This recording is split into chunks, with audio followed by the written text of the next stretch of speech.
안녕하십니까, 차산입니다. 지난주에는 많은 일이 있었습니다. 유재석 선생님과 함께 유퀴즈 온 더 블록이라는 프로에 출연을 하였습니다. 그 뒤로 많은 분이 관심을 표해 주셔서 구독자도 3만 명 이상 늘었습니다. 이 자리를 빌어서 감사의 말씀을 드리겠습니다.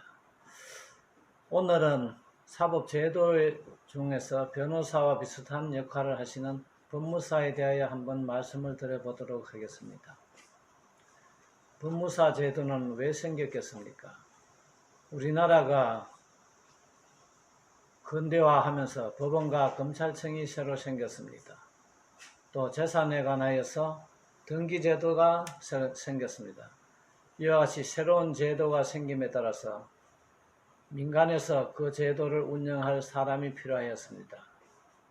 그와 같은 일은 변호사의 업무입니다만 초창기에는 변호사를 양성을 할 수가 없어서 급하게 그와 같은 일을 할 사람을 필요로 하게 되었습니다.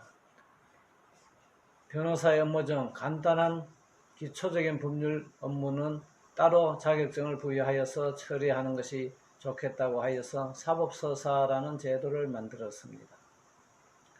제가 최근 저희 회사에서 40대의 변호사에게 사법서사가 뭐냐고 물었더니 모른다고 대답을 하였습니다. 저는 어렸을 때 너무나 익숙한 직업의 한 종류인데도 이렇게 모를 수가 있나 하고 깜짝 놀랐습니다. 그런데 따져보니 사법서사 제도의 사법서사라는 이름은 1990년 초반기에 이미 법무사라는 이름으로 대체되었기 때문에 모를 수도 있다는 생각도 하였습니다. 이제는 법무사라는 이름이 모두에게 와닿는 이름인 것 같습니다. 그런데 사실 법무사라는 이름은 제가 1970년도에 군에서 법무관으로 근무할 때 군사법원에서 판사 역할을 하는 사람을 법무사라고 불렀습니다. 검사 역할을 하는 군법무관은 검찰관이라고 하였습니다. 그 당시는 군사법원이 아니고 군법회의라고 하였습니다. 군법회의는 지금과 달라 심판관과 군법무관이 3명 또는 5명이서 법원을 구성하여 재판을 하였습니다. 법적인 용어로 표현을 한다면 참심재판이라고 합니다. 지금도 독일 같은 데서는 형사재판을 참심재판으로 하고 있습니다. 그런데 군법회의법이 군사법원법으로 개정되면서 법무사를 없애고 군판사로 개칭을 하게 되었습니다. 당시 사법서사회의 회장을 비롯한 임원진은 이와 같은 법개정 움직임을 보고 법무사라는 명칭을 사법서사라는 명칭으로 대체하기로 하여서 법무사법이 다시 생겨난 것입니다. 이제는 법무사라는 명칭이 누구에게나 익숙한 호칭으로 변해버렸습니다. 법무사와 관련하여서 재미있는 에피소드도 있습니다. 원래는 법무사는 시험으로 뽑든지 또는 법원 검찰의 경력직 공무원으로 자격을 부여하도록 되어 있었습니다. 그런데 법에는 시험을 치르도록 되어 있었습니다만 시험을 치르지 않았습니다. 이것이 문제가 되어서 헌법재판소에서는 직업 선택의 자유를 침해하는 것이라고 하여서 위헌이라고 결정을 하였습니다. 그 뒤로 법무사 시험을 실시하게 되었습니다. 벌써 20몇 년이 흘러서 지금까지 법무사 시험으로 배출된 법무사도 상당히 많습니다. 경력직 공무원에게 자동적으로 부여되던 법무사 자격도 이제는 시험 과목을 일부 면제하는 것으로 그쳤습니다.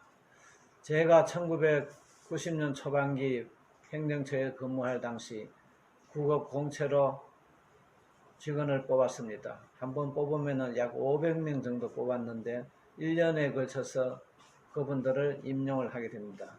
그런데 1년이 지나면 한 100명 내지 150분은 다른 직장으로 옮겼기 때문에 한 350명 정도밖에 임용을 하지 못하였습니다. 그러다가 갑자기 1997년 이후 IMF 사태가 오니까 그때 당시 500명 뽑은 사람이 거의 대부분이 법원으로 임용이 되었습니다. 그 뒤로는 계속 500명씩 거의 있는 손실 없이 법원 직원으로 저희들이 임명을 하게 되어서 지금은 많은 수의 그때 당시 임명된 분이 법원에서 활약을 하고 계신 걸로 알고 있습니다. 법무사들은 주로 어떤 일을 할까요? 법원이나 검찰청에 제출하는 서류를 작성하고 또 당사자를 대리하여 이것을 제출하는 일을 하고 있습니다. 소장이나 준비서면 또는 고소장 등을 제출을 합니다. 또 경매를 할 때는 경매에 관련된 서류를 제출하기도 합니다. 또 가장 중요한 의무는 등기 업무입니다. 부동산 소유권 이전 등기 또는 건저당 설정 등기 등을 법무사들이 주로 처리하고 있습니다. 그런데 2000년 이후에 이와 같은 업무에 대해서 우리나라에서 큰 변화가 있었습니다. 등기 전산화가 시행이 되는 따라서 모든 등기는 관할이 없어지게 되었고 전국의 모든 사건을 모든 법무사가 처리할 수 있도록 변화하였습니다. 이제는 시골에 있는 땅도 소유자가 서울에 있으면 서울의 법무사가 처리하기 때문에 종전의 관할에 따라서 업무를 나누어서 맡던 그런 이익도 없어져 버렸습니다. 또 전산화됨에 따라서 간단한 등기는 본인이 스스로 신청할 수 있게 되어서 많은 업무가 줄어들게 되었습니다. 이 점도 법무사에게는 큰 부담으로 작용을 하고 있습니다. 또 로스쿨이 도입된 이후에 많은 변호사들이 배출되었습니다. 종전에는 변호사 수나 법무사 수가 비슷하였습니다만 이제는 변호사 수는 3만 명에 육박을 하였고 법무사 수는 여전히 6, 7천 명에 이르고 있습니다.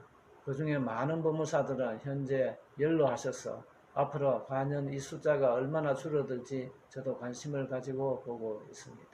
물론 사회가 변하면 없어지는 직업도 있고 또 새로운 직업이 나타나기도 합니다. 과연 법무사가 앞으로 이 사회에서 어떻게 발전할 것인지 앞으로 10년 또는 20년 뒤를 한번 저는 예측을 해봅니다. 여러분은 어떻게 예측하십니까? 감사합니다.